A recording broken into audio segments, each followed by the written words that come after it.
bosses are Sean Maloney and Martin O'Neill. You know, Martin O'Neill from the 2003 UEFA. I mean, obviously he was the manager for longer than that, but you know, the 2003 Seville final, Henrik Larsson, Martin O'Neill is the manager, yeah. Yeah, of course. Well, they're back. And Sean Maloney was an ex-player, by the way, who's now a manager. But what's even crazier, John Kennedy left. He's been at the club for 27 years as a coach. He was also a player, right? But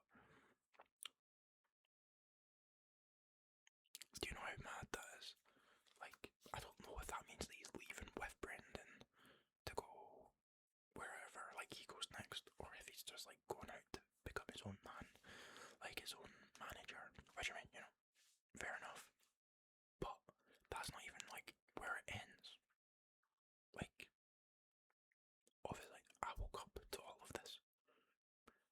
Dermot Desmond, the majority shareholder of Celtic, issues a statement. Sorry, what? This man literally never talks about Celtic. Or, okay, he talks about Celtic, but he never publicly, formally speaks in for Celtic, like on the website, if you know what I mean. Like, never a statement is what I'm trying to say. Yeah. He comes out and... Just 1 second. Okay. Statement from Dermot Desmond to Celtic supporters.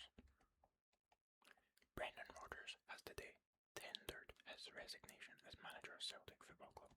I want to acknowledge Brendan's contribution across his 2 spells as manager, during which he helped deliver success that forms part of the club's modern history. However, I must also express my deep disappointment at the way the past several months have unfolded. When we brought Brendan back to Celtic 2 years ago, he was done with complete trust and belief in his ability to lead the club into a new era of sustained success.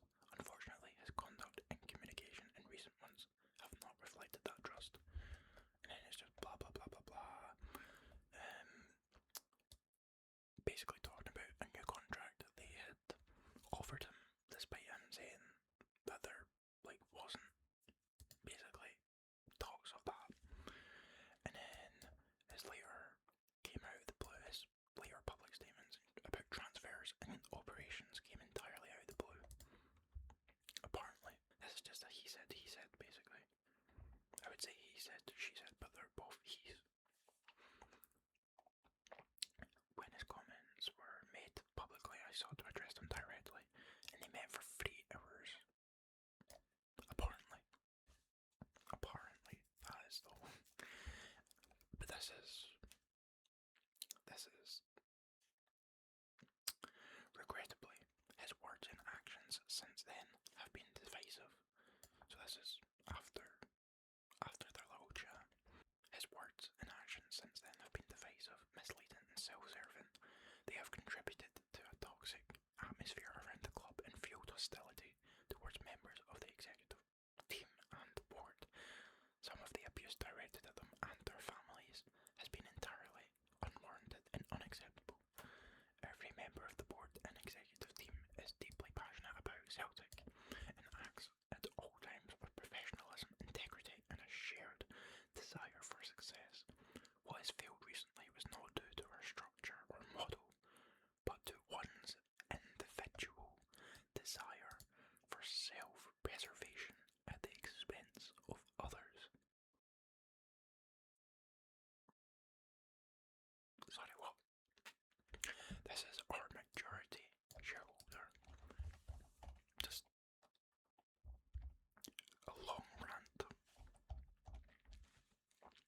This is where we're at. We're exactly where we were 4 years ago. Although, I say that, we're in a little bit of a better, I would say, a better position, because we still have so much of the season to go, so it's completely salvageable. So there's at least that. It's not Christmas yet, so that means that things are still salvageable.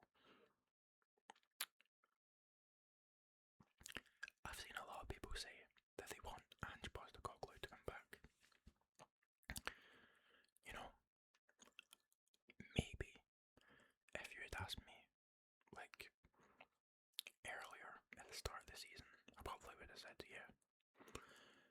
say after like what happened at Forest, and like I don't know, I just don't think that it's going very well. He's not the same manager that we had, and then even at that, I suppose, I just don't think it's a good fit to keep going back to our old managers, because we done it with Neil Lennon and then Brendan Rodgers both times. They start out really well, but then it just, you know, it just goes back to how it was towards the end, and then it just completely all falls apart. And yeah, it's like they were Celtic winners, you know, but it's just, it doesn't, you can't keep repeating it, especially when you refuse to change the tactics. I'm specifically talking about Rodgers, by the way. Like, what is even going on? Like, I didn't understand some of his substitutions as well. They made 0 sense when you're trying to win a game. But I digress. I digress. We have a game on Wednesday against Falkirk, a league game.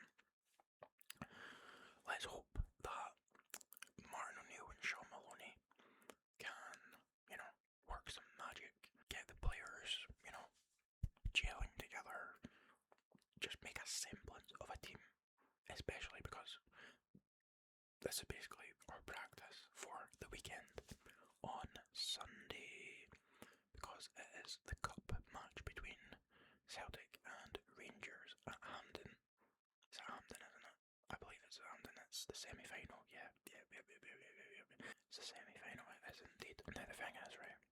Who are we gonna get as a manager now? That's the big question. Like, who's gonna be the main manager? Is it gonna be they're gonna test out this interim job and then maybe give the full-time position to Maloney?